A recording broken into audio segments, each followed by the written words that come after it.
പ്രപഞ്ചനാഥൻ നമ്മയെല്ലാം അനുഗ്രഹിക്കുമാറാവട്ടെ. പരാതികളും പരിഭവങ്ങളും നിറഞ്ഞതാണല്ലോ മനുഷ്യജീവിതം എന്ന് പറയുന്നത്. അല്ലാഹു സുബ്ഹാനഹു വ തആല മനുഷ്യന് നൽകിയ അനുഗ്രഹങ്ങളെക്കുറിച്ചാണ് പലപ്പോഴും പല പരാതികളും നമുക്കിടയിൽ ഉണ്ടാവാറുള്ളത്. ഇല്ലാത്തവർക്ക് ഇല്ലാത്തതിൻ്റെ പേരിൽ പരാതിയാണെങ്കിൽ, ഉള്ളവർക്ക് കുറഞ്ഞുപോയതിൻ്റെ പേരിലുള്ള പരാതികൾ, ഇങ്ങനെ പലതരത്തിലുള്ള പരാതികളും പരിഭവങ്ങളുമായി നടക്കുന്ന ആളുകളാണ് മനുഷ്യർ. അല്ലാഹു സുബ്ഹാനഹു വ തആല മനുഷ്യന് നൽകിയ അനുഗ്രഹങ്ങളുടെ, അല്ലെങ്കിൽ പ്രപഞ്ചത്തിന് നൽകിയ അനുഗ്രഹങ്ങളുടെ കൂട്ടത്തിൽ വളരെ പ്രധാനപ്പെട്ട ഒന്നാണ് ശുദ്ധജലം എന്ന് പറയുന്നത്. ഈ ശുദ്ധജലത്തിൻ്റെ ക്ഷാമം അത് നേരിട്ടുകൊണ്ടിരിക്കുന്നൊരു സമയം കൂടിയാണിത്. അതിൻ്റെ പേരിലാണ് ഇപ്പം നമ്മളെ പരാതിയൊക്കെ ഉള്ളത്. എന്തായിരുന്നാലും അല്ലാഹു സുബ്ഹാനഹു വ തആല നൽകിയ അനുഗ്രഹങ്ങൾ അത് വർദ്ധിക്കുന്നതിനും നിലനിൽക്കുന്നതിനുമുള്ള പരിഹാരം എന്ന് പറയുന്നത് പരാതി പറച്ചിലല്ല. ലഇൻ ശക്കർത്തും ലഅസീദന്നക്കും, ധാരാളം ധാരാളം നന്ദി കാണിക്കുക എന്നുള്ളതാണ് എന്ന് വിശുദ്ധ ഖുർആൻ പറയുന്നുണ്ട്. ശുദ്ധജലം എന്ന് പറയുന്നത് അള്ളാഹുവിൻ്റെ മഹത്തായ അനുഗ്രഹം. അത് മനുഷ്യൻ്റെ ആർത്തി മൂലം നഷ്ടപ്പെട്ടുകൊണ്ടിരിക്കുന്ന ഒരു കാലത്താണ് നമ്മുടെയൊക്കെ ജീവിതം. സമീപകാല റിപ്പോർട്ടുകൾ പ്രകാരം ഏകദേശം 1.2 ബില്യൺ ആളുകൾക്ക് ശുദ്ധമായ കുടിവെള്ളം ലഭിക്കുന്നില്ല എന്നുള്ളതാണ്. മാത്രവുമല്ല, ഈ ജലക്ഷാമം, ശുദ്ധവെള്ളത്തിൻ്റെ അഭാവം എന്ന് പറയുന്നത് ഭക്ഷ്യവിഷബാധ മുതൽ കോളറ വരെയുള്ള മാരക രോഗങ്ങൾക്ക് കാരണമാകുമെന്നൊക്കെ പഠനങ്ങൾ തെളിയിക്കുന്നുണ്ട്. ലോകത്ത് ഭാവിയിൽ മനുഷ്യന് വരാനിരിക്കുന്ന നേട്ടങ്ങളെക്കുറിച്ചും കോട്ടങ്ങളെക്കുറിച്ചുമൊക്കെ പഠനം നടത്തുന്ന ഒരു ശാസ്ത്ര മേഖലയുണ്ട്. ഫ്യൂച്ചറോളജി എന്നാണ് അതിനെക്കുറിച്ച് പറയുക. അവർ പറയുന്നത് ഈ 21-ാം നൂറ്റാണ്ടിൽ മനുഷ്യൻ അനുഭവിക്കേണ്ടി വരുന്ന ഏറ്റവും വലിയ പ്രതിസന്ധികളെക്കുറിച്ച് പറഞ്ഞിടത്ത് ശ്രദ്ധേയമായിക്കൊണ്ട് അവർ സൂചിപ്പിച്ചൊരു കാര്യം, ശുദ്ധമായ കുടിവെള്ളം കിട്ടാത്തൊരു സാഹചര്യം ലോകത്ത് വരും എന്നുള്ളതാണ്. നമുക്കറിയാം, പൗരാണിക കാലം മുതൽ 20-ാം നൂറ്റാണ്ടിൻ്റെ ഏതാണ്ട് പകുതി വരെ ലോകത്ത് മനുഷ്യവർഗങ്ങൾ തമ്മിൽ ഏറ്റുമുട്ടിയത് ഭൗമ മേഖലയുടെ വിസ്തൃതിക്ക് വേണ്ടിയിട്ടായിരുന്നു. രാജ്യങ്ങൾ വെട്ടിപ്പിടിച്ച് ഭൂമി, അതിൻ്റെ അതിരുകളും അതിർത്തികളുമൊക്കെ കൂടുതൽ കൂടുതൽ വികസിപ്പിക്കുന്നതിന് വേണ്ടിയിട്ടായിരുന്നു മനുഷ്യവർഗങ്ങൾ തമ്മിൽ പോരാട്ടങ്ങൾ നടന്നത്. എന്നാൽ 1932 ബഹ്റൈനിൽ ആദ്യമായി എണ്ണക്കിണർ കണ്ടെത്തിയതോടുകൂടി ആ പോരാട്ടങ്ങളും യുദ്ധങ്ങളുമൊക്കെ ഈ എണ്ണ മേഖലകൾ പിടിച്ചെടുക്കാനും അതിൻ്റെ മേൽ അധീശത്വം സ്ഥാപിച്ചെടുക്കാനും വേണ്ടിയായിട്ട് മാറുകയുണ്ടായി. അവിടുന്ന് വീണ്ടും മുന്നോട്ട് പോയി 21-ാം നൂറ്റാണ്ടിൽ യുദ്ധങ്ങൾ ജലത്തിന് വേണ്ടിയായിരിക്കും, ജലപ്രദേശങ്ങൾ തങ്ങളുടെ കീഴിൽ കൊണ്ടുവരാൻ വേണ്ടിയായിരിക്കുമെന്നാണ് ഈ പഠനം പറയുന്നത്. ഒരുപക്ഷെ നമ്മളൊക്കെ അത് വാട്ടർ വാർ എന്ന പേരിൽ പലയിടത്തും കണ്ടുകൊണ്ടിരിക്കുന്നുണ്ട്. ചില കണക്കുകൾ പഠിപ്പിക്കുന്നത് 1950 മുതൽ 2000 വരെ, 50 വർഷത്തെ 2000 വരെയുള്ള കണക്കാണ്. ലോകത്ത് മൊത്തം 1831 ജലതർക്കങ്ങൾ ഉണ്ടായിട്ടുണ്ട്. വെള്ളത്തിന് വേണ്ടിയുള്ള തർക്കങ്ങൾ ഉണ്ടായിട്ടുണ്ട് എന്നാണ് യുനെസ്കോയുടെ പഠനം വെളിപ്പെടുത്തുന്നത്. ഇതിൽ 1228 എണ്ണം സമാധാനപരമായ ചർച്ചകളിലൂടെ ഒത്തുതീർപ്പാക്കിയെന്നും 507 ജലതർക്കം, വെള്ളത്തിന് വേണ്ടിയുള്ള തർക്കം ഒരുപാട് മനുഷ്യജീവനുകളെ കുരുതി കൊടുക്കേണ്ടി വന്ന യുദ്ധത്തിലാണ് കലാശിച്ചത് എന്നാണ് പറയുന്നത്. ഇതവരുടെ പഠന റിപ്പോർട്ടാണ്. അപ്പോൾ ശുദ്ധജലത്തിന് ലഭ്യത കുറവായിരിക്കും ലോകം നേരിടുന്ന ഏറ്റവും വലിയ പ്രതിസന്ധി എന്നാണ് ഈ പഠനം തെളിയിക്കുന്നത്.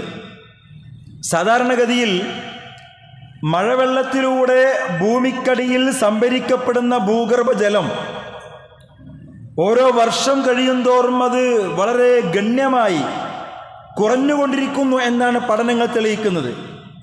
കാരണം ഭൂമി വെള്ളം കുടിക്കുന്നില്ല, മറിച്ച് ഇനി മഴ പെയ്താൽ പോലും ഭൂമിയിലൂടെ വെള്ളം ഒഴുകിപ്പോകുന്നു എന്നാണ് അതുമായി ബന്ധപ്പെട്ട പഠനം നടത്തിയ ആളുകൾ പറയുന്നത്. അപ്പം ഇങ്ങനെ ആകുമ്പോൾ എന്താ സംഭവിക്കുക എന്ന് ചോദിച്ചാൽ, നല്ല ഒരു മഴ കിട്ടിയാൽ പോലും വെള്ളം കിണറുകളിൽ ജലാശയങ്ങളിൽ തങ്ങാത്ത അവസ്ഥ ഉണ്ടാവുകയും കിണർ ഉൾപ്പെടെയുള്ള ജലാശയങ്ങൾ വറ്റി വരണ്ട് പോവുകയും ചെയ്യുമെന്നുള്ളതാണ്. അതുകൊണ്ടാണല്ലോ കഴിഞ്ഞ ദിവസം നിങ്ങൾ പത്രത്തിലൊക്കെ ശ്രദ്ധിച്ചിരിക്കും, കാസർഗോഡ് 2-3 മണിക്കൂറോളം മഴ പെയ്തപ്പോഴേക്ക് അവിടെ ആകെ വെള്ളപ്പൊക്കമായി, ടൗണാകെ വെള്ളത്തിൽ മുങ്ങിയെന്നാണ് പറയുന്നത്. ഇതൊരു കാസർഗോഡ് മാത്രമല്ല, നമ്മളൊക്കെയും നമ്മുടെ പ്രദേശങ്ങളിൽ പോലും അനുഭവിച്ചുകൊണ്ടിരിക്കുന്ന യാഥാർത്ഥ്യങ്ങളാണ്. എത്ര തന്നെ മഴ പെയ്താലും കിണറുകളിലും തോടുകളിലും വെള്ളമില്ലാത്തൊരവസ്ഥ. ഇപ്പം ഇത് നമ്മൾ പറയാനുള്ള കാരണം, ശക്തമായ ചൂട് നമ്മൾ അനുഭവിച്ചു കൊണ്ടിരിക്കുന്നുണ്ട്. ആശ്വാസമായി ഇന്നലെ പല ഭാഗങ്ങളിലുമൊക്കെ മഴ ലഭിച്ചെങ്കിൽ പോലും ചൂടിന് കാര്യമായിട്ട് കുറവൊന്നുമില്ല. അതോടൊപ്പം വെള്ളക്ഷാമവും രൂക്ഷമായി കൊണ്ടിരിക്കുകയാണ്. നമ്മുടെ കിണറുകളിലൊക്കെ വെള്ളം താഴാനോ അല്ലെങ്കിൽ വറ്റാനോ ഒക്കെ തുടങ്ങി. പുഴകളിൽ നിന്ന് പമ്പ് ചെയ്യാൻ വെള്ളമില്ല എന്നാണ് ബന്ധപ്പെട്ട ആളുകൾ പറഞ്ഞുകൊണ്ടിരിക്കുന്നത്. പല ജില്ലകളും വമ്പൻ വരൾച്ചയിലേക്ക് പോകുമെന്നൊക്കെയാണ് പരിസ്ഥിതി പഠനക്കാരൊക്കെ പ്രവചിച്ചുകൊണ്ടിരിക്കുന്നത്. അപ്പോൾ ശുദ്ധമായ കുടിവെള്ളം അത് നാളെ മറ്റന്നാൾ കൂടുതൽ രൂക്ഷമായൊരു പ്രതിസന്ധിയെ മാറും രാജ്യത്ത് എന്നൊക്കെ പറയുമ്പോൾ, സത്യവിശ്വാസികൾ എന്ന നിലയ്ക്ക് നമ്മൾ അത് വളരെ ഗൗരവത്തോടു കൂടി ചിന്തിക്കേണ്ടതുണ്ട്. ശുദ്ധമായ കുടിവെള്ളം അത് നാളെ മറ്റന്നാൾ വരും കാലങ്ങളിൽ പണം കൊടുത്താൽ പോലും വാങ്ങാൻ കിട്ടാത്തൊരവസ്ഥയിലേക്ക് കാര്യങ്ങൾ എത്തുമെന്ന് അതുമായി ബന്ധപ്പെട്ട പഠനങ്ങൾ പുറത്തുവിടുമ്പോൾ, സത്യവിശ്വാസികൾ എന്ന നിലയ്ക്ക് നമ്മളത് ഗൗരവത്തോടു കൂടി കാണുകയും ചിന്തിക്കുകയും ചെയ്യേണ്ടതുണ്ട്. കേരള ടൂറിസം ഡിപ്പാർട്ട്മെൻറ്റ് വിദേശികളെ നമ്മുടെ നാട്ടിലേക്ക് ആകർഷിക്കാൻ വേണ്ടി കേരളത്തെക്കുറിച്ച് പറയുന്നൊരു മുദ്രാവാക്യമുണ്ട്, കേരള ഗോഡ്സ് ഓൺ കൺട്രി എന്നാണ്. കേരളം ദൈവത്തിൻ്റെ സ്വന്തം നാട് എന്നാണൊരു പരസ്യവാചകമാണത്. ഒരർത്ഥത്തിൽ ഇത് ശരിയാണ്. കാരണം അള്ളാഹുവിൻ്റെ പടച്ചു തമ്പുരാൻ്റെ ദൈവം തമ്പുരാൻ്റെ അത്രമാത്രം അനുഗ്രഹങ്ങൾ ലഭിക്കുന്നൊരു നാടാണ് നമ്മുടെ കേരളം എന്ന് പറയുന്നത്. അതുമായി ബന്ധപ്പെട്ട പഠനങ്ങൾ പറയുന്നത്, ആ അനുഗ്രഹങ്ങളുടെ കൂട്ടത്തിൽ വളരെ പ്രധാനപ്പെട്ട 2 കാര്യങ്ങൾ. ഒന്ന്, കേരളത്തിൻ്റെ പശ്ചാത്തലം ഏറ്റവും നല്ല ശീതോഷ്ണമായ കാലാവസ്ഥയാണെന്നാണ്. രണ്ടാമത്തത്, വളരെ സുലഭമായി കിട്ടുന്ന മഴയും വെള്ളവും.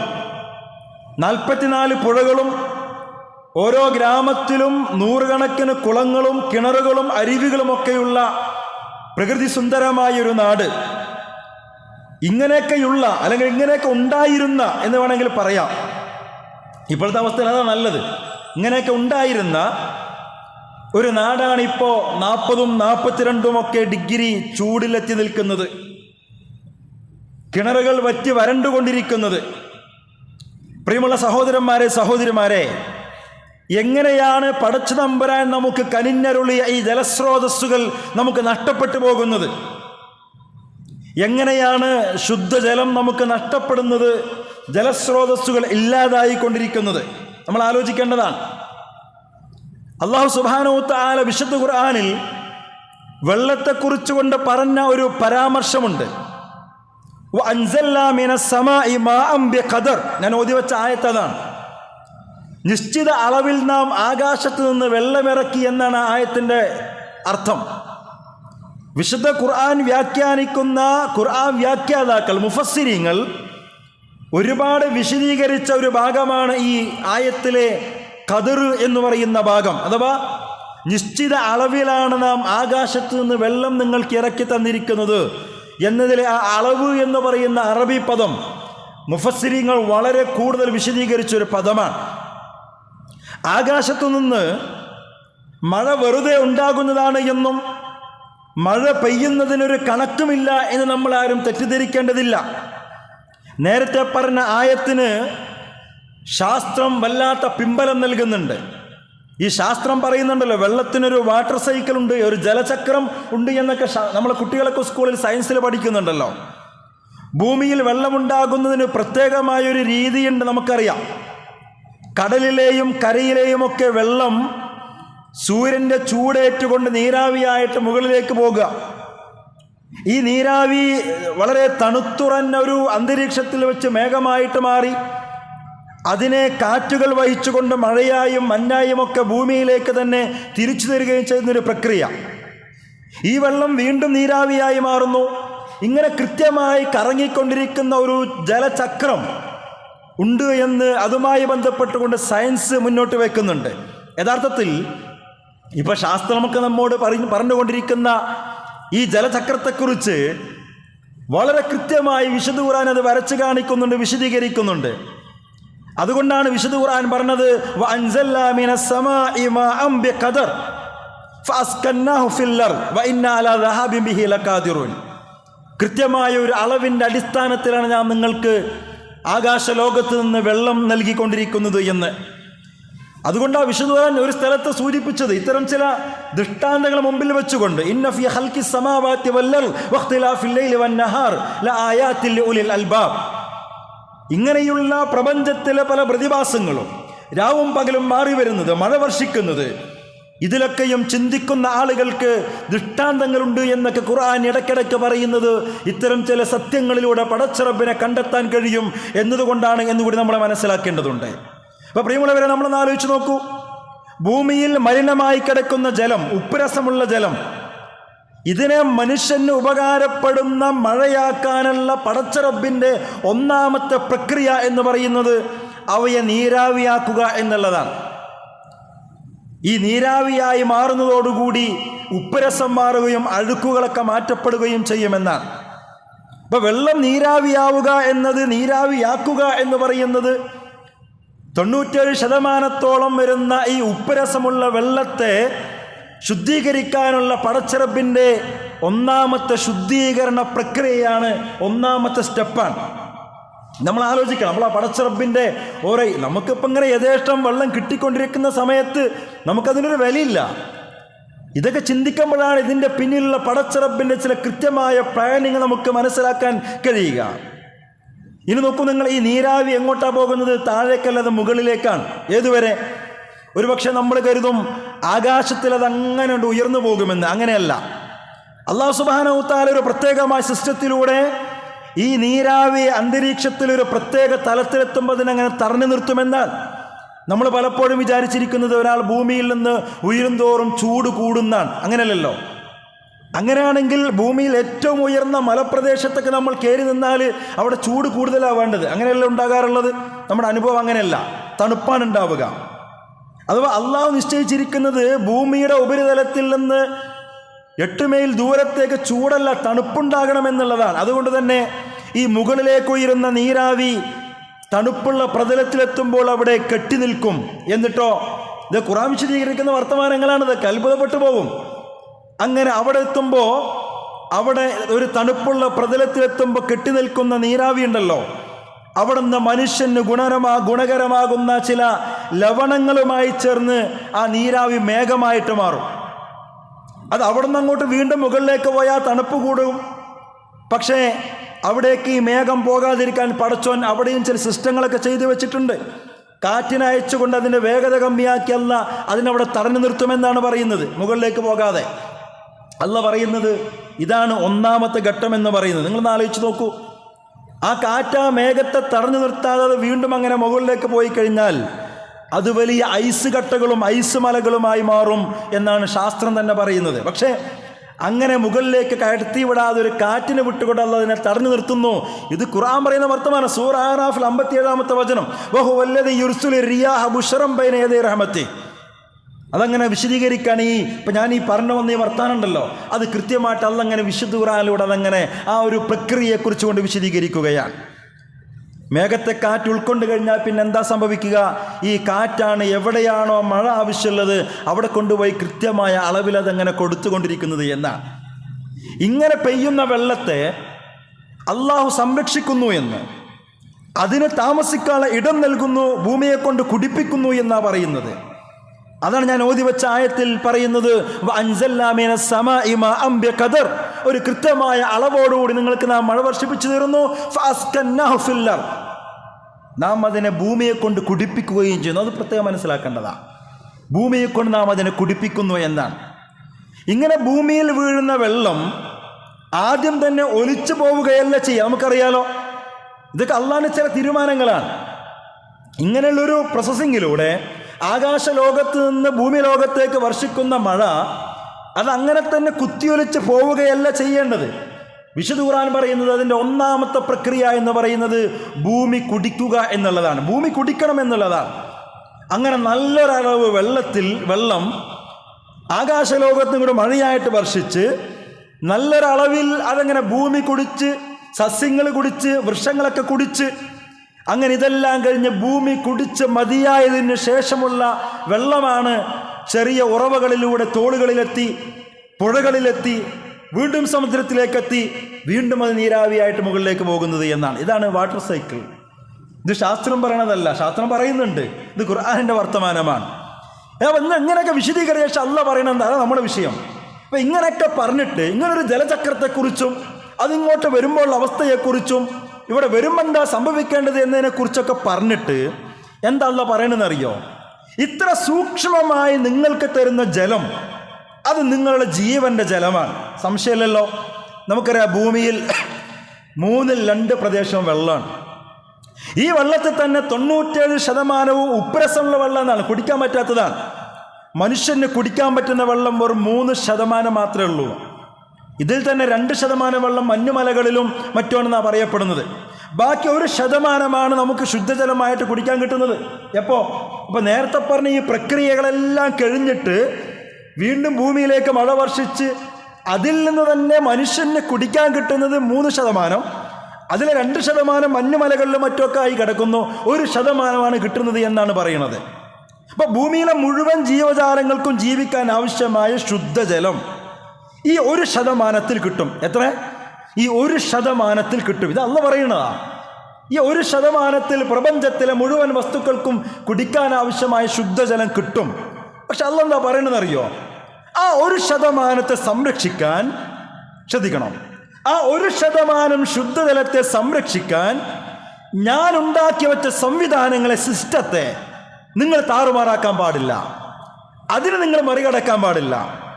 അതിനെ നിങ്ങൾ താറുമാറാക്കുകയും മറികടക്കുകയും ചെയ്യുമ്പോൾ നിങ്ങൾക്ക് വെള്ളക്ഷാമം അനുഭവപ്പെടും. കുടിക്കാൻ വെള്ളം കിട്ടില്ല, ശുദ്ധജലം കിട്ടില്ല, കിണറുകൾ താന്നു പോകും, കിണറുകൾ വറ്റിപ്പോകും, തോടുകൾ വരണ്ടു പോകും. ഇതൊക്കെ സംഭവിക്കും. ഇത് നമ്മൾ തിരിച്ചറിയേണ്ടതാണ്. വിശുദ്ധ ഖുർആൻ പല സ്ഥലത്തും ഇത് ബോധ്യപ്പെടുത്തുന്നുണ്ട്. ലാ തുഫ്സിദു ഫിൽ അർളി ബഅദ ഇസ്ലാഹിഹാ, ഭൂമിയിൽ അതിൻ്റെ മുഴുവൻ ഇസ്ലാഹും അതിൻ്റെ സംസ്കരണ പ്രവർത്തനങ്ങൾ മുഴുവനും നടന്നിരിക്കെ നിങ്ങൾ ഇന്ന് അവിടെ പോയിട്ട് കുഴപ്പമുണ്ടാക്കരുത് എന്നാ. ഈ ഇസ്ലാഹ് എന്ന് പറഞ്ഞാൽ എന്താണെന്നറിയോ? അല്ല പറയുന്നത്, ഭൂമിയുടെ ഇസ്ലാഹ് പൂർത്തീകരിച്ചിരിക്കെ ഇനി നിങ്ങൾ അവിടെ കുഴപ്പമുണ്ടാക്കരുത്, ഫസാദ് ഉണ്ടാക്കരുത് എന്നാണ്. എന്താ ഇസ്ലാഹ് എന്ന് പറഞ്ഞാൽ പണ്ഡിതന്മാർ വിശദീകരിക്കുന്നുണ്ട്. വെക്കേണ്ട സ്ഥലത്ത് വെക്കേണ്ടതുപോലെ വെക്കുക, ഇതാണ് ഇസ്ലാഹ് എന്ന് പറയുക. ഈ പ്രപഞ്ചത്തെ പടച്ചോൻ സൃഷ്ടിച്ചപ്പോൾ ഈ ഇസ്ലാഹ് കഴിഞ്ഞിട്ടുണ്ട്. ഓരോന്നും വെക്കേണ്ടടുത്ത് വെക്കേണ്ട പോലെ പടച്ചോൻ വെച്ചു. മലകളെ വെക്കേണ്ടടുത്ത് അവിടെ വെച്ചു, സമുദ്രത്തെ കൊണ്ടുപോയി വെക്കേണ്ടടുത്ത് അങ്ങനെ വെച്ചു, മരങ്ങളും പർവ്വതങ്ങളും തോടുകളും ഇതൊക്കെ വെക്കേണ്ടടുത്ത് വെക്കേണ്ടത് വെച്ചിട്ടാണ് അള്ളാഹ് പറഞ്ഞത്, ഈ പ്രപഞ്ചത്തിൻ്റെ സംസ്കരണ പ്രക്രിയ ഞാൻ പൂർത്തീകരിച്ചിട്ടുണ്ട്, അതിന് ഇസ്ലാഹ് ഞാൻ പൂർത്തീകരിച്ചിട്ടുണ്ട്. ഇനി നിങ്ങളതിനെ അങ്ങോട്ടും ഇങ്ങോട്ടും കളച്ചും മുറിച്ചും തോണ്ടിയും പൊട്ടിച്ചും ഇല്ലാതാക്കിയ ആ സംസ്കരണ പ്രക്രിയയെ നിങ്ങൾ തകിടം മറിക്കരുത്. ആ സിസ്റ്റത്തെ നിങ്ങൾ തകിടം മറിച്ചു കഴിഞ്ഞാൽ പ്രപഞ്ചത്തിൽ വെള്ളക്ഷാമം മാത്രമല്ല പല പ്രശ്നങ്ങളുണ്ടാകും. ഇത് ഖുർആൻ പറയണതാ. നമ്മൾ കുട്ടികളോടൊക്കെ പറയുമല്ലോ, എന്തെങ്കിലും കളിപ്പാട്ടങ്ങളൊക്കെ വാങ്ങിക്കൊടുത്തിട്ട് ഈ യൂട്യൂബിലൊക്കെ നോക്കി അതിങ്ങനെ ഫിറ്റ് ചെയ്ത് സെറ്റാക്കി കൊടുത്തു കഴിഞ്ഞിട്ട് പറയുമല്ലോ, ഇനി അത് നശിപ്പിക്കണ്ട കേട്ടോ എന്ന് പറയുന്ന വർത്താനമാണത്. ഈ പ്രപഞ്ചത്തെ സെറ്റ് ചെയ്തപ്പോൾ തന്നെ ഓരോന്നിനും വെക്കേണ്ട സ്ഥലത്ത് വെച്ചിട്ടാണ് അള്ളാഹ് സെറ്റ് ചെയ്തത്. ഇനി നിങ്ങളത് ആർത്തി പൂണ്ട മനുഷ്യരെ നിങ്ങളത് താറുമാറാക്കരുത്. ഈ താറുമാറാക്കലാണല്ലോ ഇപ്പോൾ നടന്നുകൊണ്ടിരിക്കുന്നത്, അല്ലേ? ഭൂമിയുടെ സന്തുലിതാവസ്ഥ നഷ്ടപ്പെട്ടുകൊണ്ടിരിക്കുന്നു, പാറകൾ പൊട്ടിച്ചുകൊണ്ടേയിരിക്കുന്നു. അത്യാവശ്യത്തിനല്ല, ആർത്തി പൂണ്ട മനുഷ്യൻ എല്ലാത്തിലും കൈവച്ചു. ളഹറൽ ഫസാദു ഫിൽ ബർരി വൽ ബഹർ ബിമാ കസബത് അയ്ദിന്നാസ്. മനുഷ്യന്റെ കരങ്ങൾ പ്രവർത്തിച്ചതിന്റെ ഫലമായിട്ട് കരയിൽ മാത്രമല്ല കടലിലും സമുദ്രം, പിന്നെ സമുദ്രം ചുട്ട് പൊള്ളുക, ചൂട് കൂടുക നമ്മൾ ഇതിലിടയ്ക്ക് ഇങ്ങനെ വാട്സപ്പിലൊക്കെ വായിക്കണ്ടായല്ലോ. അപ്പം കരയിൽ മാത്രമല്ല കടലിലുമൊക്കെ മനുഷ്യന്റെ കരങ്ങളുടെ പ്രവർത്തന ഫലമായിട്ട് കുഴപ്പങ്ങൾ ഉണ്ടായിക്കൊണ്ടിരിക്കുന്നു, ഫസാദ് ഉണ്ടായിക്കൊണ്ടിരിക്കുന്നു. ഏതാണ് ആ ഫസാദ്? ഈ പറഞ്ഞതാണ്. ഏത്? പ്രപഞ്ചത്തിൽ പടച്ചവൻ നിങ്ങൾക്ക് വേണ്ടി സംവിധാനിച്ച വിഭവങ്ങൾ നിങ്ങൾക്ക് തന്നെ ഉപയോഗിക്കാൻ കഴിയാത്ത വിധത്തിൽ നിങ്ങൾ തന്നെ നശിപ്പിച്ചുകൊണ്ടിരിക്കുന്നു എന്നതാണ് ഈ ഫസാദ്. നമ്മൾ തിരിച്ചറിയണം. മറ്റൊരു സ്ഥലത്ത് അധികാരവർഗത്തെ കുറിച്ച് പറഞ്ഞു,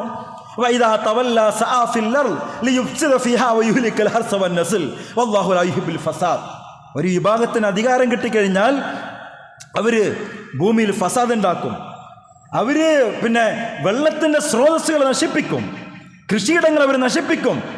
ഇതൊന്നും ഇന്ത്യ രാജ്യത്ത് ജീവിക്കുന്ന നമുക്ക് മുമ്പിൽ പ്രത്യേകിച്ച് ഇനി ഉദാഹരണ സഹിതം എടുത്ത് വിശദീകരിക്കേണ്ട ആവശ്യമില്ല. ഇതൊക്കെ നമ്മൾ ബോധ്യപ്പെട്ടിട്ടുള്ള അനുഭവിച്ചുകൊണ്ടിരിക്കുന്ന യാഥാർത്ഥ്യങ്ങളാണ്. അധികാരത്തിൽ ഓരോരുത്തരൊക്കെ വന്നു കഴിയുമ്പോൾ അതൊക്കെ എങ്ങനെയാണ് ഈ പ്രപഞ്ചത്തെപ്പോലും പ്രകൃതിയെപ്പോലും പ്രതികൂലമായി ബാധിക്കുന്നത് എന്നൊക്കെ നമ്മൾ കണ്ടുകൊണ്ടിരിക്കുന്നു. ഇനിയും പലതരത്തിലുള്ള പ്രകൃതിയിലെ പല വിഭവങ്ങളെയും നശിപ്പിച്ചുകൊണ്ടുള്ള പല പ്രൊജക്റ്റുകളും ഇനിയും വരാനിരിക്കുകയാണ്. മനസ്സിലാക്കണം, നമ്മൾ പ്രൊജക്റ്റുകൾക്കും വികസനത്തിനൊന്നും എതിരല്ല, പക്ഷേ അതൊന്നും മനുഷ്യൻ്റെ നിലനിൽപ്പിനെ തന്നെ ചോദ്യം ചെയ്യുന്ന വിധത്തിലാകരുത് എന്ന് മാത്രം. എന്തായിരുന്നാലും ഞാൻ പറയുന്നത്, പ്രിയമുള്ളവരെ, അല്ലാഹു സുബ്ഹാനഹു വ തആല ഈ ഭൂമി ലോകത്ത് സംവിധാനിച്ച സംവിധാനങ്ങളെ, ആ ഇസ്ലാഹിനെ നമ്മൾ മറികടന്നപ്പോൾ നമുക്ക് ജലക്ഷാമം ഉൾപ്പെടെ, വരൾച്ച ഉൾപ്പെടെ, കൊടും ചൂടുൾപ്പെടെ പലതും നമുക്ക് അനുഭവിക്കേണ്ടി വന്നു എന്നതൊരു യാഥാർത്ഥ്യമാണ്. ഇത് നമ്മൾ തിരിച്ചറിയണം. അപ്പോൾ ഒന്നാമതായിട്ട് പറയാനുള്ളത്, നമുക്ക് വെള്ളം വേണമെങ്കിൽ, ശുദ്ധജലം കിട്ടണമെങ്കിൽ, ചൂട് ഇല്ലാതിരിക്കണമെങ്കിൽ പടച്ച റബ്ബ് ഇവിടെ നിർവഹിച്ചു വെച്ചൊരു സംവിധാനം ഉണ്ടല്ലോ. ആ സംവിധാനത്തിലെ സുഖസൗകര്യങ്ങൾ അനുഭവിച്ചുകൊണ്ട് ജീവിക്കണമെങ്കിൽ നമ്മൾ ചെയ്യേണ്ട ഒന്നാമത്തെ പണി എന്താണെന്നറിയോ? അത് വ്യക്തിപരം എൻ്റെ കുടുംബത്തിന് ഉൾപ്പെടെ നമ്മൾ ചെയ്യേണ്ടതാണ്. ഉണ്ടല്ലോ ഈ പിന്നെ വീട്ടിൽ നിന്നൊക്കെ വേസ്റ്റും പ്ലാസ്റ്റിക്, ഈ വണ്ടിയിലൊക്കെ യാത്ര ചെയ്യുമ്പോൾ കാണാം പലപ്പോഴും ഈ ടൗണിലൊക്കെ ജീവിക്കുന്ന ആളുകളെ പലപ്പോഴും ചെയ്യാറുള്ളത്. വീടുകളിൽ നിന്നൊക്കെയുള്ള വേസ്റ്റും പ്ലാസ്റ്റിക്കൊക്കെ അങ്ങനെ. ഇപ്പം ഞാൻ ഇങ്ങോട്ട് വരുമ്പോൾ ഹൈവേയിലൂടെ ഇങ്ങനെ വണ്ടി ഓടിച്ച് വരുമ്പോൾ കണ്ടു, പിന്നെ അങ്ങനെ വെള്ളം ഒലിച്ച് ഇന്നലത്തെ മഴയിലേ പാടത്തേക്ക് വെള്ളം ഇറങ്ങി, ആ പാടത്തേക്ക് നോക്കുമ്പോൾ അങ്ങനെ പ്ലാസ്റ്റിക് കവറുകളാണ്. ഇവിടെ നമ്മൾ പത്തിരിപ്പാലയിൽ ഇങ്ങോട്ട് വരുന്ന വഴിക്കേണ്ടതാണ്. അത്ഭുതപ്പെട്ടത് കണ്ടപ്പോൾ. നമ്മുടെ പ്രവർത്തനങ്ങളാണ് ഇതൊക്കെ. നമ്മൾ ഉപയോഗിക്കുന്ന പ്ലാസ്റ്റിക് ഉൾപ്പെടെയുള്ള അതിൻ്റെ വേസ്റ്റുകൾ അങ്ങോട്ട് പുറത്തേക്ക് നമ്മൾ വലിച്ചെറിയുമ്പോൾ അത് മണ്ണിനും ഭൂമിക്കുമൊക്കെ ഭാരമായിട്ട് മാറുന്നു. അപ്പോൾ വെള്ളക്ഷാമം മാത്രമല്ല, പല പ്രശ്നങ്ങളും ഇങ്ങനെ പോയാൽ നമ്മൾ അനുഭവിക്കേണ്ടി വരുന്ന.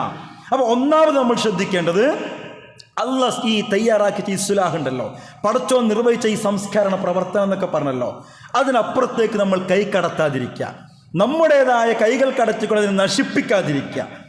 അള്ളാഹിൻ്റെ സിസ്റ്റം, മഴ പെയ്തു കഴിഞ്ഞാൽ ഭൂമി വെള്ളം കുടിക്കണം എന്നാണ്. ആദ്യം നടക്കേണ്ടത് അതാണ്. ഭൂമി മതിയോളം വെള്ളം കുടിക്കണം. അങ്ങനെ വെള്ളം കുടിച്ചുകൊണ്ട് കഴിഞ്ഞിട്ടുണ്ടല്ലോ ഒരു പുറന്തള്ളൽ. അങ്ങനെയാണ് അത്ര പിന്നെ ഭൂമി വെള്ളം ഒലിച്ചു പോകാൻ പാടുള്ളൂ. അതല്ലല്ലോ ഇപ്പോൾ നടക്കുന്നത്. കാരണം ഭൂമിയിലേക്ക് വെള്ളം ഇറങ്ങാൻ പറ്റാത്ത വിധം പാടങ്ങളും തോടുകളൊക്കെ നികത്തി നമ്മളെന്ത് ചെയ്തു? കോൺക്രീറ്റ് സൗധങ്ങളാക്കി മാറ്റി. മനസ്സിലാക്കണം, ഞാനിത് വിശദീകരിക്കുന്നില്ല. അങ്ങനെ ഇതൊക്കെ നമ്മൾ ആലോചിക്കേണ്ടതാണ്. നമ്മൾ മനസ്സിലാക്കേണ്ടത്, വെള്ളത്തെക്കുറിച്ച് 3 കാര്യങ്ങളെന്ന് പറയുന്നുണ്ട് ഇസ്ലാം. 3 കാര്യങ്ങൾ വെള്ളത്തെക്കുറിച്ച് നമ്മൾ മനസ്സിലാക്കേണ്ടത്. ഒന്ന്, വെള്ളം എന്ന് പറയുന്നത് നേരത്തെ പറഞ്ഞതുപോലെ മനുഷ്യൻ്റെ തന്നെ പ്രത്യേകിച്ചും ജീവൻ്റെ നിലനിൽപ്പാണ്. വെള്ളമില്ലാതെ ഒരു ജീവിയുടെയും ജീവൻ നിലനിൽക്കുന്നില്ല എന്നാണ്. ഭൂമിയിൽ എങ്ങനെയാണോ വെള്ളമുള്ളത് അങ്ങനെ തന്നെയാണ് മനുഷ്യ ശരീരത്തിലും വെള്ളമുള്ളത് എന്നാണ്. നേരത്തെ പറഞ്ഞതുപോലെ ഭൂമിയിൽ 2 ഭാഗം വെള്ളമാണ്, മനുഷ്യ ശരീരത്തിലും 2 ഭാഗം വെള്ളമാണെന്നാണ്. മനുഷ്യ ശരീരത്തിന് ദിവസവും 2 മുതൽ 3 ലിറ്റർ വരെ വെള്ളം ആവശ്യമാണെന്നാണ്. ഭക്ഷണമല്ലാതെ 5 ആഴ്ച വരെ മനുഷ്യന് ജീവിക്കാൻ പറ്റും, പക്ഷെ വെള്ളമല്ലാതെ 5 ദിവസം കഴിയില്ല. 6ാമത്തെ ദിവസം ചലനശേഷി നഷ്ടപ്പെടും, ആൾ മരിക്കുന്നൊക്കെ ശാസ്ത്രം പറയുന്നത്. എന്ന് പറഞ്ഞാൽ വെള്ളം എന്ന് പറയുന്നത് മനുഷ്യൻ്റെ ജീവൻ്റെ തന്നെ നിലനിൽപ്പിൻ്റെ അടിസ്ഥാനമാണ്. അതുകൊണ്ട് ഒന്നാമതായിട്ട് ഇസ്ലാം പറയുന്നത്, ഈ വെള്ളം നിങ്ങളുടെ ജീവൻ്റെ നിലനിൽപ്പിൻ്റെ അടിസ്ഥാനമായ വെള്ളം എന്ന് പറയുന്നത് അത് പടച്ച റബ്ബിൻ്റെ അനുഗ്രഹമാണ്. അത് ഉപയോഗപ്പെടുത്തുമ്പോൾ അവനെ ഓർക്കാനും അവൻ ആവശ്യപ്പെടുന്ന രൂപത്തിൽ അതിനെ കൈകാര്യം ചെയ്യാനും കഴിയണം എന്നുള്ളതാണ്. ഇത് ഒന്നാമത് നമ്മുടെ മനസ്സിലുണ്ടാകേണ്ടതാണ്. വെള്ളം അത് അള്ളാഹുവിൻ്റെ അനുഗ്രഹമാണ്.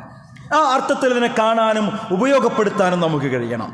രണ്ടാമതായി വെള്ളത്തെക്കുറിച്ച് ഇസ്ലാം മുന്നോട്ട് വെക്കുന്ന രണ്ടാമത്തെ കാഴ്ചപ്പാട്, വെള്ളം എന്ന് പറയുന്നത് പൊതു സ്വത്താണ്. അത് ആരുടെയും കുത്തകയല്ല. അതുകൊണ്ട് തന്നെ അതിലെല്ലാവർക്കും അവകാശമുണ്ട്. അവിടെ നമ്മൾ മനസ്സിലാക്കേണ്ടത് വെള്ളം പൊതു സ്വത്താണ്, അതിലെല്ലാവർക്കും അവകാശമുണ്ട് എന്നതുപോലെ തന്നെ നമ്മൾ മനസ്സിലാക്കേണ്ടത് അത് സംരക്ഷിക്കേണ്ട ബാധ്യതയും എല്ലാവർക്കുമുണ്ട്. പൊതു കുളങ്ങളാണെങ്കിലും പുഴയാണെങ്കിലും തോടാണെങ്കിലും ഒക്കെ ജലസ്രോതസ്സുകൾ, വെള്ളം അത് പൊതു സ്വത്താണെങ്കിൽ ആ പൊതു സ്വത്തായിട്ടുള്ള വെള്ളത്തെ സംരക്ഷിക്കേണ്ട ബാധ്യതയും അത് പൊതുസമൂഹത്തിനുണ്ട്, നമുക്കുണ്ട്, നമ്മൾ മനസ്സിലാക്കേണ്ടതുണ്ട്. പക്ഷെ നമ്മളൊരു പ്രശ്നം ഈ കാലഘട്ടത്തിൽ നമ്മൾ അവകാശങ്ങളെക്കുറിച്ച് മാത്രം ഓർക്കുകയും ബാധ്യതകളെക്കുറിച്ച് മറന്നു പോവുകയും ചെയ്യുന്നു എന്നുള്ളതാണ്. ഞാൻ നേരത്തെ പറഞ്ഞല്ലോ, ഈ പടച്ചറബ് പറഞ്ഞ മഴയെക്കുറിച്ച് പറഞ്ഞൊരു കണക്കുണ്ടല്ലോ, അത് ഭൂമിക്ക് കുടിക്കാനുള്ള സംവിധാനമില്ലാതായാൽ 24 മണിക്കൂർ കൊണ്ട് സമുദ്രത്തിലേക്ക് വെള്ളമെത്തുന്നാണ് പറയണത്, ശാസ്ത്രം പറയണതാണ്. കാരണം പ്രത്യേകിച്ച് നമ്മുടെ കേരളത്തിൻ്റെ കിടപ്പ് അങ്ങനെയെന്നാണ്. എങ്ങനെ ഈ കിഴക്ക് നിന്ന് പടിഞ്ഞാറോട്ട് പിന്നെ ഒരു പലക ചരിച്ചു വെച്ച പോലെയാണ് കേരളത്തിൻ്റെ കിടപ്പ് എന്നാണ്. അതുകൊണ്ട് പെയ്യുന്ന വെള്ളമൊക്കെയും മഴയൊക്കെയും ഇറങ്ങാനുള്ള സൗകര്യമില്ലെങ്കിൽ 24 മണിക്കൂർ കൊണ്ട് സമുദ്രത്തിലേക്ക് എത്തുന്നതാണ് പറയണത്. ഇങ്ങനെ ഒഴുകിപ്പോകുന്ന വെള്ളത്തെ തടഞ്ഞു നിർത്താൻ ആ മുൻഗാമികളായ ആളുകളൊക്കെ കിണർ കുഴിച്ചത്, തോടുകൾ കനാലുകൾ കുത്തിയതും സംരക്ഷിച്ചതൊക്കെ. പക്ഷെ ഇന്ന് അവിടുന്ന് കാര്യങ്ങളൊക്കെ മാറി. അപ്പോൾ നമ്മൾ മനസ്സിലാക്കേണ്ടത് വെള്ളം എന്ന് പറയുന്നത് പൊതുസ്വത്താണെങ്കിൽ ആ പൊതുസ്വത്തായിട്ടുള്ള വെള്ളത്തെ സംരക്ഷിക്കാനുള്ള ബാധ്യതയും നമുക്ക് ഓരോരുത്തർക്കുമുണ്ട് എന്നാണ് നമ്മൾ മനസ്സിലാക്കേണ്ടത്. ജലം ഒരു അപൂർവ വസ്തുവാകുന്നൊരു അവസ്ഥയിലേക്കാണ് ലോകം തന്നെ പോയിക്കൊണ്ടിരിക്കുന്നത്. ഞാൻ കഴിഞ്ഞൊരു ഖുതുബയിൽ സൂചിപ്പിച്ചല്ലോ, നമ്മുടെ ഇന്ത്യയിലെ ബാംഗ്ലൂർ എന്ന് പറയുന്ന പട്ടണത്തിൽ 10 ലക്ഷത്തോളം വരുന്ന വെള്ളത്തിൻ്റെ കണക്ഷൻ അത് ഡിസ്കണക്ട് ചെയ്യാൻ ഗവൺമെൻറ് തീരുമാനിച്ചിരിക്കുകയാണ്. ലോകത്തിൻ്റെ പല ഭാഗത്തും ശുദ്ധജലത്തിന് പോലീസ് കാവൽ നിൽക്കുന്ന സംവിധാനങ്ങളുണ്ട് എന്നാണ് നമുക്കറിയാൻ കഴിയുന്നത്. കണ്ടോ? അപ്പോൾ ഞാൻ പറഞ്ഞു വന്നത്, ഈ വെള്ളം കിട്ടുന്ന സംവിധാനങ്ങളെ സംരക്ഷിക്കാൻ, അതിന് നിലനിർത്താൻ നമുക്ക് കഴിയണം, നമുക്ക് സാധിക്കണമെന്നാണ് സൂചിപ്പിക്കാനുള്ളത്. അതോടൊപ്പം തന്നെ ഈ വെള്ളം പൊതുസ്വത്തായതുകൊണ്ട് അത് ആർക്കും തടയാൻ പാടില്ല. ഇപ്പം നമ്മൾ പത്രത്തിലേക്ക് കണ്ടു കഴിഞ്ഞ ദിവസം, യഥേഷ്ടം വെള്ളം ഉണ്ടായിട്ട് പോലും അയൽവാസികൾ വെള്ളം മുക്കാൻ വേണ്ടി വന്നപ്പോൾ ഗേറ്റ് പൂട്ടിയ ആളെക്കുറിച്ചൊക്കെ നിങ്ങൾ പേപ്പറിൽ വായിച്ചിട്ടുണ്ടാവും. ഇമാതിരി പണിയൊന്നും ആരും ചെയ്യരുത്. കാരണം വെള്ളം അതെല്ലാവർക്കും, വെള്ളം, പുല്ല്, തീയ് ഇതൊക്കെ എല്ലാവർക്കും ഉള്ളതാണ്. അത് പ്രൈവറ്റ് പ്രോപ്പർട്ടി ആക്കി വെക്കാൻ പാടില്ല എന്നാണ്, എല്ലാവർക്കും അവകാശപ്പെട്ടതാണത് എന്നാണ് പറയണത്. ഒരിക്കൽ ഒരു സഹാബി ഒന്ന് നബിയോട് ചോദിക്കുന്നുണ്ട്, എൻ്റെ ഉമ്മ മരിച്ചുപോയി, അവർക്ക് വേണ്ടി ഞാൻ ധർമ്മം ചെയ്യട്ടെ? ചെയ്തോ. ഏത് ധർമ്മമാണ് ഏറ്റവും ശ്രേഷ്ഠമായിട്ടുള്ളത്? അപ്പോൾ നബി സല്ലല്ലാഹു അലൈഹി വസല്ലം പറഞ്ഞത് എന്താ? വെള്ളം കുടിപ്പിക്കുക, ആവശ്യമുള്ളവർക്ക് വെള്ളം കുടിപ്പിക്കുക, അതാണ് ഏറ്റവും നല്ല ധർമ്മം എന്നാണ് പറഞ്ഞത്. സ്വർഗത്തിൽ പ്രവേശിക്കാൻ സഹായിക്കുന്ന കർമ്മങ്ങൾ പഠിപ്പിച്ചു തരാൻ വേണ്ടി ഒരാൾ അള്ളാഹുവിൻ്റെ ഹബീബ് സല്ലല്ലാഹു അലൈഹി വസല്ലം എന്ന് പറയുന്നുണ്ട്. അപ്പോൾ നബി സല്ലല്ലാഹു അലൈഹി വസല്ലം പറഞ്ഞ എന്താ പറയുക? സ്വർഗത്തിൽ പ്രവേശിക്കാൻ സഹായിക്കുന്ന ഒരു കർമ്മം പഠിപ്പിച്ചു തരണം. എന്താ പറഞ്ഞു കൊടുത്ത കർമ്മം അറിയോ? ദാഹിച്ചവന് വെള്ളം കൊടുക്കുക എന്നാ. അപ്പോൾ ഞാൻ സാന്ദർഭികമായിട്ട് പറയട്ടെ, പൊതുസമൂഹത്തിന്, നാട്ടുകാർക്കൊക്കെ ഉപകാരപ്പെടും വിധം മരിച്ചുപോയ മാതാപിതാക്കൾക്ക് വേണ്ടിയിട്ടോ അല്ലാതെയോ ഒക്കെ കിണർ കുഴിച്ചു കൊടുക്കാനൊക്കെ പറ്റുമെങ്കിൽ 8-10 ആളുകളൊക്കെ ചേർന്നിട്ടോ സംഘടന ബേസിലോ അല്ലെങ്കിൽ കുറേ വ്യക്തികൾ ചേർന്നിട്ടോ ഒക്കെ ചെയ്യാൻ പറ്റുമെങ്കിൽ അതൊക്കെ വളരെ പുണ്യകരമായ കാര്യങ്ങളാണ് എന്നുകൂടി സാന്ദർഭികമായിട്ട് ഉണർത്തുകയാണ്. മൂന്നാമത്തെ കാര്യം ജലത്തിൻ്റെ ദുരുപയോഗമാണ്. അത് ഇസ്ലാം വളരെ ഗൗരവത്തിൽ പറയുന്നുണ്ട്. ഒരു ദിവസം ഭൂമിയിൽ വേസ്റ്റാക്കി കളയുന്ന വെള്ളത്തിൻ്റെ അളവ് റഷ്യയിലെ വോൾഗ നദിയിലെ വെള്ളത്തിന് തുല്യമാണെന്നാണ് കണക്കുകൾ പറയുന്നത്. അത്രയും വെള്ളം മനുഷ്യൻ വേസ്റ്റായി കളയുന്നുണ്ടെന്നാ. നമ്മൾ തന്നെ ആലോചിച്ച് നോക്കി, എത്ര വെള്ളം നമ്മൾ വേസ്റ്റായി കളയുന്നുണ്ട്. ഒരിത്തിരി ശ്രദ്ധ ഉണ്ടെങ്കിൽ നമ്മൾ ഉപയോഗിച്ച വെള്ളത്തെ വേറെ പലതിലേക്ക് നമുക്ക് വീണ്ടും ഉപയോഗപ്പെടുത്തുന്ന അവസ്ഥയ്ക്ക് കൊണ്ടുപോകാൻ പറ്റും. പക്ഷെ പലപ്പോഴും അതിലൊന്നൊരു ശ്രദ്ധ നമുക്കില്ല. വെള്ളം ഇല്ലാതാവുമ്പോൾ ഇങ്ങനെ പരാതി പറയുന്നതല്ലാതെ വെള്ളം കിട്ടാൻ തുടങ്ങിയ പിന്നെ അത് ഉപയോഗിക്കുന്നിടത്ത് ഒരു നിയന്ത്രണവും പ്രത്യേകിച്ച് കേരളത്തിലെ മനുഷ്യന്മാർക്കില്ല എന്നുള്ളതാണ്.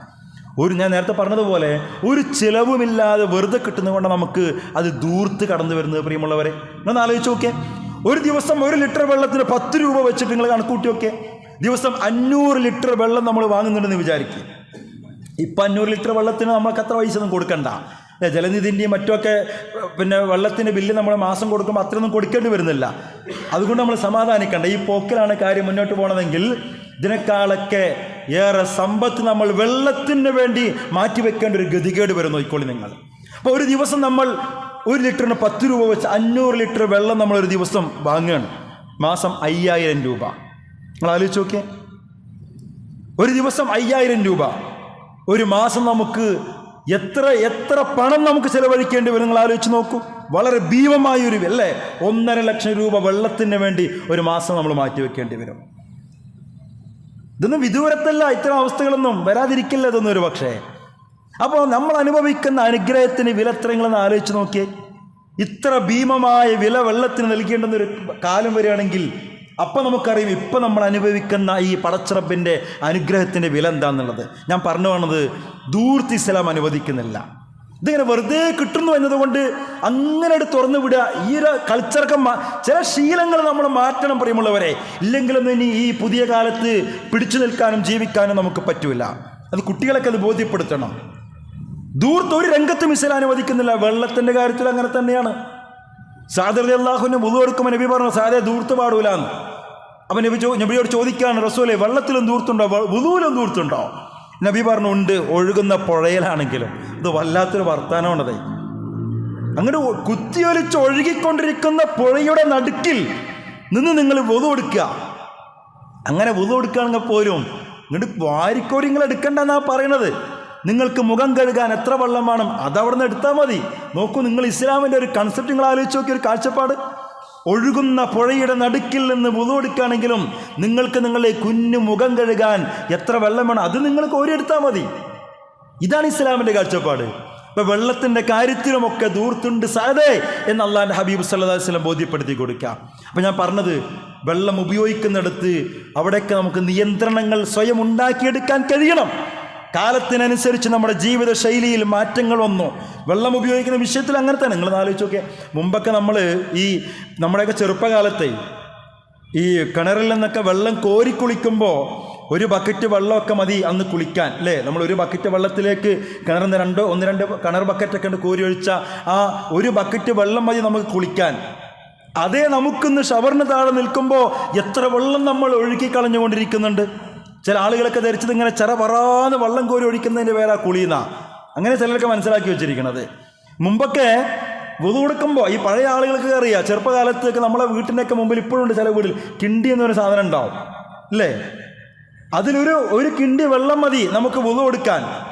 എന്നാൽ തന്നെ പിന്നെ വെള്ളം അതിൽ ബാക്കിയായിരിക്കും.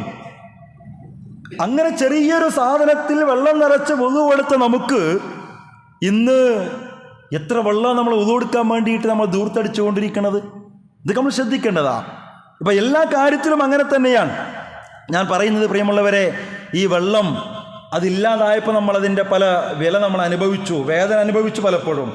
ഇനി ചിലപ്പോൾ പിന്നെ മഴയൊക്കെ ഇപ്പോൾ ഇതിങ്ങനെ കിട്ടാൻ തുടങ്ങുമ്പോൾ അപ്പോഴും അത് അധികമായിട്ട് ഉപയോഗിക്കാൻ പാടില്ല. കാരണം ഖലഖലക്കും മാ ഫിൽ അർളി ജമിഅ, ഭൂമിയിലുള്ളത് മുഴുവൻ നിങ്ങൾക്ക് വേണ്ടിയിട്ടാണെന്നാണ് ഖുർആൻ പറഞ്ഞത്. എന്താ അതിൻ്റെ അർത്ഥം? ഭൂമിയിലുള്ള മുഴുവൻ അങ്ങനെ അനുഗ്രഹങ്ങളും നിങ്ങൾക്ക് വേണ്ടിയിട്ടാണ്. ഈ 2024 ജീവിക്കാൻ നമുക്ക് വേണ്ടിയിട്ടെന്നാണ് ഈ പറഞ്ഞത്? അല്ല, ഇത് ഖുർആൻ അവതരിച്ചത് മുതൽ ലോകാവസാനം വരെയുള്ള ആളുകൾക്കുള്ള വർത്താനാണത്. അപ്പം നമ്മൾ മനസ്സിലാക്കേണ്ടത് ഭൂമിയിലുള്ള അനുഗ്രഹങ്ങളൊക്കെ എനിക്കുള്ളത് തന്നെ. പക്ഷേ എനിക്ക് മാത്രമല്ല, എനിക്ക് ശേഷവും ഖുർആൻ വായിക്കുന്ന ആളുകൾക്ക് അതിങ്ങനെ തന്നെ ഫീൽ ചെയ്യും, ഞങ്ങൾക്കുള്ളതാ. എന്നാൽ ഖിയാമത്ത് നാൾ വരെ ജീവിക്കാനുള്ള ആളുകൾക്ക് കൂടിയിട്ടാണ് ഭൂമിയിലെ വെള്ളം ഉൾപ്പെടെയുള്ള വിഭവങ്ങൾ അള്ളാഹ് സെറ്റ് ചെയ്തിരിക്കുന്നത്. അപ്പം അതിങ്ങനെ ആന കരിമ്പൻ തോട്ടത്ത് കയറി എന്നൊക്കെ പറയുന്ന പോലെ നമ്മൾ ഇങ്ങോട്ട് കയറി നമുക്കിഷ്ടമുള്ള പോലെ അങ്ങോട്ട് ഉപയോഗിച്ച് നശിപ്പിക്കുന്ന, അത് വെള്ളമല്ല ഏതാവട്ടെ, ആ ഒരു രീതി മനസ്സൊക്കെ നമ്മൾ മാറ്റിയെടുക്കണം. ഞാൻ ഓതി വെച്ച ആയത്തിൻ്റെ അവസാനം ഒരു ഭീഷണിയുടെ സ്വരം ഉണ്ട്. അള്ളാഹ് പറയും എന്താ അറിയോ, ഞാൻ കൃത്യമായ അളവിൽ നിങ്ങൾക്ക് വെള്ളം തരുന്നു, ഭൂമിയെ കൊണ്ട് അതിനെ കുടിപ്പിക്കുന്നു എന്നൊക്കെ പറഞ്ഞിട്ട് ഇന്ന അലാ ദഹാബിൻ ബിഹി ലഖാദിറൂൻ. എൻ്റെ അവസാനം അങ്ങനെയാ, ആ തരുന്നതിനെ വറ്റിച്ചു കളയാനും കഴിവുള്ളവനാണ് ഞാൻ, അതിനെ വറ്റിച്ചു കളയാനും കഴിവുള്ളവനാണ് ഞാൻ. വെള്ളവുമായി ബന്ധപ്പെട്ട് ചോദിക്കുന്ന വേറെ ചില ചോദ്യങ്ങളുണ്ട് ഖുർആനിൽ. അഫറഅയ്തുമുൽ മാഅ അല്ലദീ തശ്റബൂൻ അൻതും അൻസൽതുമുഹു മിനൽ മുസ്നി അം നഹ്നു മുൻസിലൂൻ. നിങ്ങൾ കുടിക്കുന്ന വെള്ളത്തെക്കുറിച്ച് നിങ്ങൾ ചിന്തിക്കുന്നില്ലേ? നിങ്ങളാണോ അതിനെ മേഘത്തിൽ നിന്ന് ഇറക്കിയത്, അതല്ല ഞാനാണോ? ലൗ നശാഉ ജഅൽനാഹു ഉജാജൻ ഫലൗലാ തശ്കുറൂൻ. ഞാൻ ഉദ്ദേശിച്ചിരുന്നെങ്കിൽ ആ കുടിവെള്ളത്തെ പോലും ഉപ്പുരസമുള്ളതാക്കാൻ എനിക്ക് കഴിയും. 97% മാത്രമല്ല, എന്തിനാ ഒരു 3 കൂടി ബാക്കി? ആ 3 കൂടിയും ഉപ്പ് വെള്ളമാക്കാൻ എനിക്കറിയാനിട്ടല്ല. പക്ഷേ എന്താ നിങ്ങൾ നന്ദി കാണിക്കാത്തതെന്നാണ് ഖുർആൻ ചോദിക്കുന്നത്. അങ്ങനെയാണ് ചോദിക്കുന്നത്. കണ്ടോ, ഇതൊക്കെ നമ്മൾ ചിന്തിക്കേണ്ടതാ. കുടിക്കുന്ന വെള്ളം അങ്ങ് വറ്റിപ്പോയാൽ, ഒരു സുപ്രഭാതത്തിൽ വെള്ളം കോരി ടേസ്റ്റ് ചെയ്യുമ്പോൾ അതങ്ങനെ ഉപ്പ് വെള്ളമായി മാറിക്കഴിഞ്ഞാൽ നമുക്കൊന്നും അതിൽ ചെയ്യാൻ പറ്റില്ല, ഒന്നും ചെയ്യാൻ പറ്റില്ല. നിസ്സഹായരാ നമ്മൾ. ഇത് ഖുർആൻ ചോദിക്കുന്ന ചോദ്യങ്ങളാ. അതുകൊണ്ട് പ്രിയമുള്ളവരെ, അവസാനം ചോദിച്ച് നിങ്ങൾ നന്ദി കാണിക്കുന്നില്ലേ എന്നാ.